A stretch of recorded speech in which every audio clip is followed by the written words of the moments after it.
The Lord be with you. A reading from the Holy Gospel according to St. John.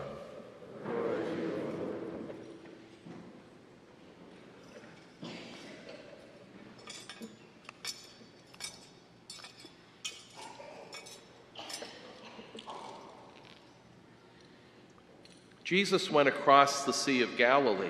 A large crowd followed him because they saw the signs he was performing on the sick. Jesus went up on the mountain, and there he sat down with his disciples. The Jewish feast of Passover was near.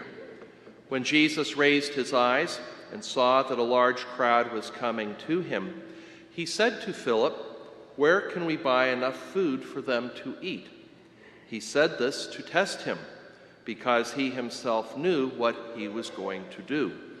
Philip answered him, 200 days' wages worth of food would not be enough for each of them to have even a little. One of his disciples, Andrew, the brother of Simon Peter, said to him, "There is a boy here who has 5 barley loaves and 2 fish, but what good are these for so many?" Jesus said, "Have the people recline."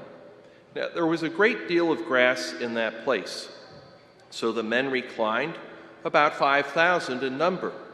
Then Jesus took the loaves, gave thanks, and distributed them to those who were reclining, and also as much of the fish as they wanted. When they had had their fill, he said to his disciples, "Gather the fragments left over, so that nothing will be wasted." So they collected them and filled 12 wicker baskets with fragments from the 5 barley loaves. With that had been more than they could eat. When the people saw the sign he had done, they said, "This is truly the prophet, the one who is coming into the world." Since Jesus knew that they were going to come and carry him off to make him king, he withdrew again to the mountain alone. The Gospel of the Lord.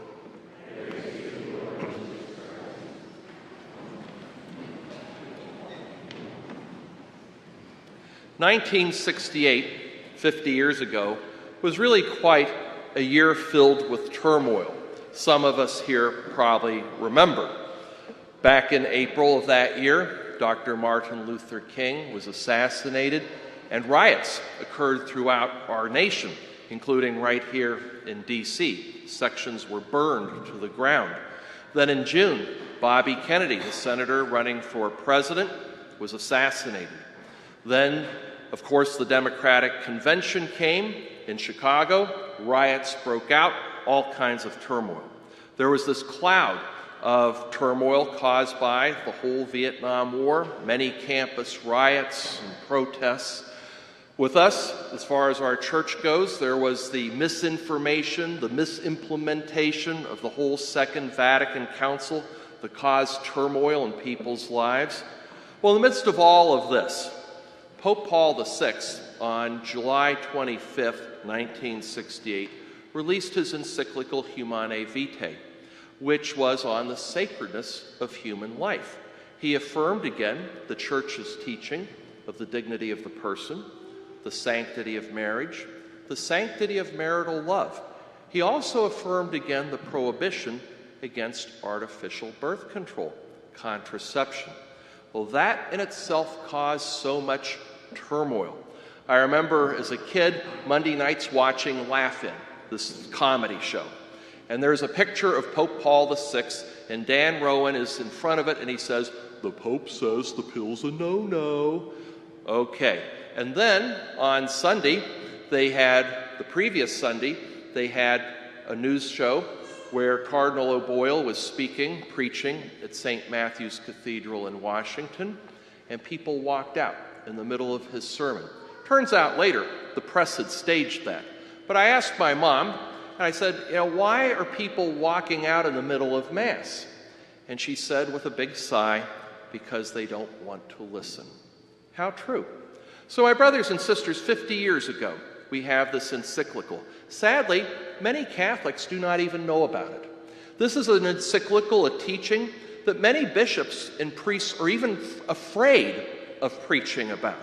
This is an encyclical, a teaching that many of our young people have no clue what the church teaches or why the church teaches, but they do know what the family life education program is teaching in the public schools, which is totally contrary. So my goal here today is, as your pastor, to ask you to listen. To listen, open the heart and the ears to find out, what does the church teach? So we start with Genesis. In Genesis, we find a God who loved so much, he created. Creation unfolds. Creation climaxes in us. We're made in God's image. We're made male and female. That beautiful verse of chapter 1, verse 28 reads, God made man in his image. In the divine image, he created him. Male and female, he created them. Here is a goodness, then, to who we are. An equal goodness, an equal dignity, whether one is a man or a woman, whether masculinity or femininity, both are equally good. But how does one get the complete picture?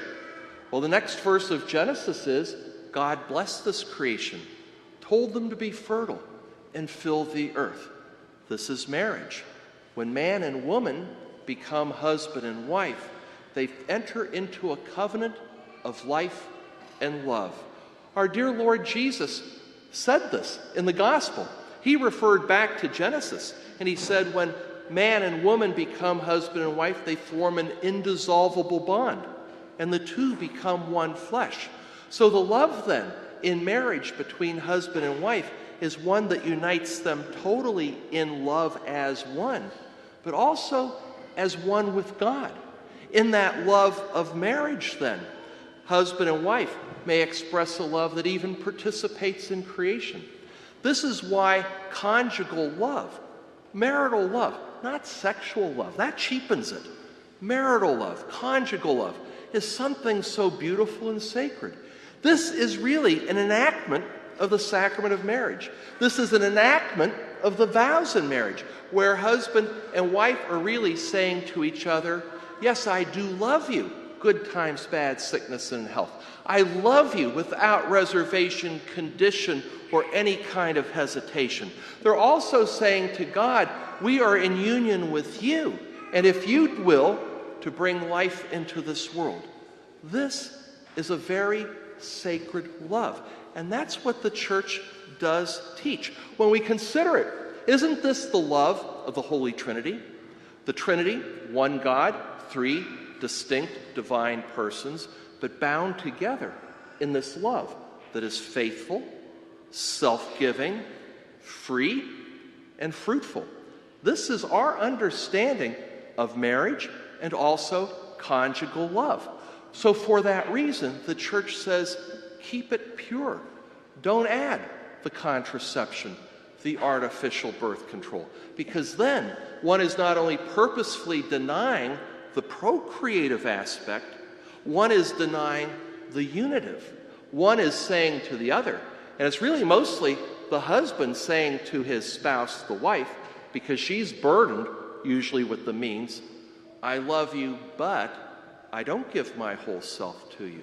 I love you, but I don't want to be part of creation. I love you, but God, I don't want to accept your will in this. And what happens then is an erosion of love. Now, my brothers and sisters, the church teaches that we have to be responsible parents. Parents just can't have children they cannot possibly afford. So the church also teaches that if there is a serious reason to postpone a pregnancy, then that couple should use natural family planning. What's the difference? The difference is both are respecting each other. Both have to make the decision. Both use the means. Both have to make the sacrifice. They respect the goodness of the whole person of each other. This is the beauty. And with that then, when we think of the sacrifice and so on that is made, the love actually increases. This method is something that is safe, is also effective.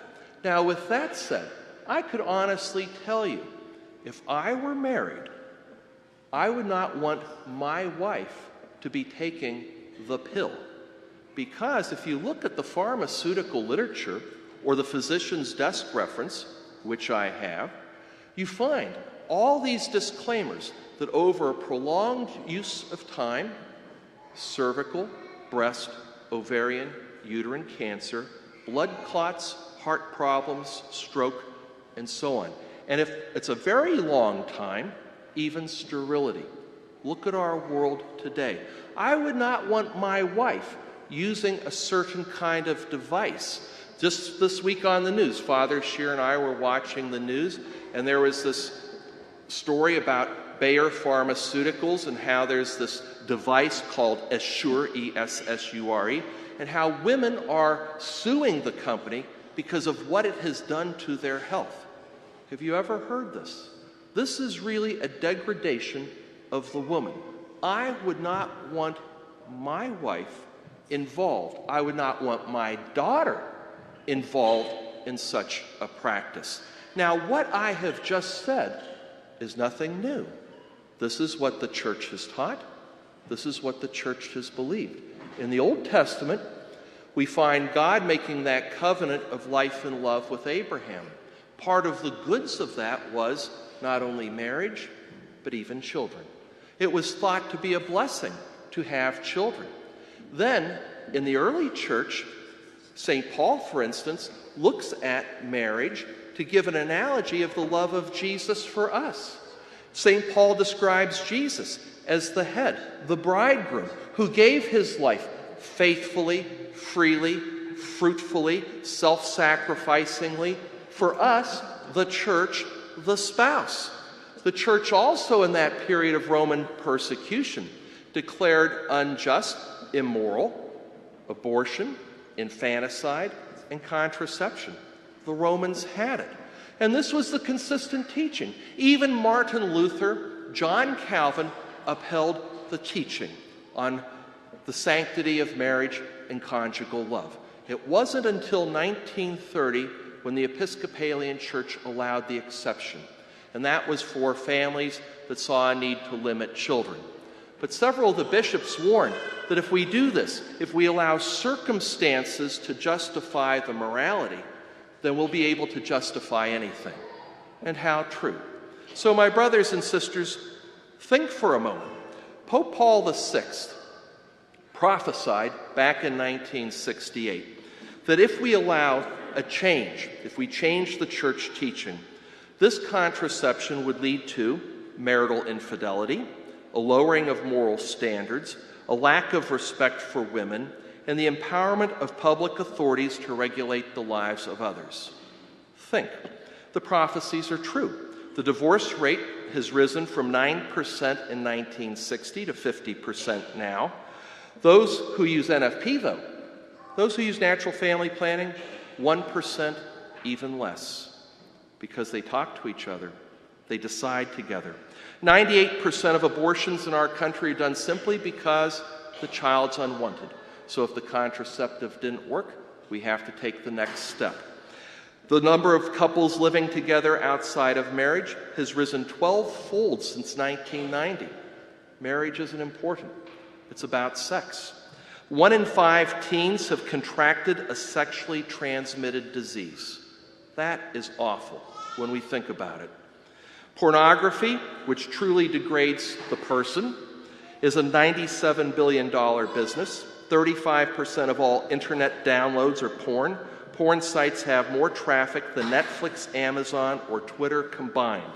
And 64% of our young people, 13 to 24, watch it at least once a week. And frankly, I have known young people, teenagers, who are addicted. And I have known families broken up because of pornography, the cheapening of conjugal love. And add then human trafficking, especially of teenagers. This is a problem even in our own area of Loudoun County. And then with that, we look at birth rates. Most of Europe isn't even replenishing their population. Germany, France, Italy, and Spain have more people over the age of 60 than they do under the age of 20. In China, the People's Republic, since 1979, they had a one-child policy. Well, for Chinese culture, it's important to have a boy baby to continue the family name. So infanticide was prevalent. Well, 3 years ago, they changed the law after 35 years. Why? Because there weren't enough women for men to marry in China. It's like we've lost paradise. We have lost paradise because we've forgotten the beautiful plan of God's love. All I can do is encourage you parents, teach this to your children, because your children, especially in schools, public schools, are not learning this. And how many lives have been wasted, lost, damaged, because we've taken conjugal love and made it cheap sex. Back to 1968, December 24th, Christmas Eve. Some of you may have seen it on television. The Apollo 8 lunar capsule was circling around the Earth. It had circled around the moon. First time we were able to break the orbit of the Earth, go around the moon.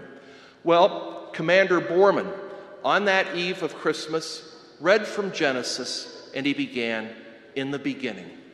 And he read through that first chapter of Genesis. Maybe it was prophetic on his part to say, America, turn back to God. Get back into the orbit of God's life, because only then will you find real life and real peace. May God bless you.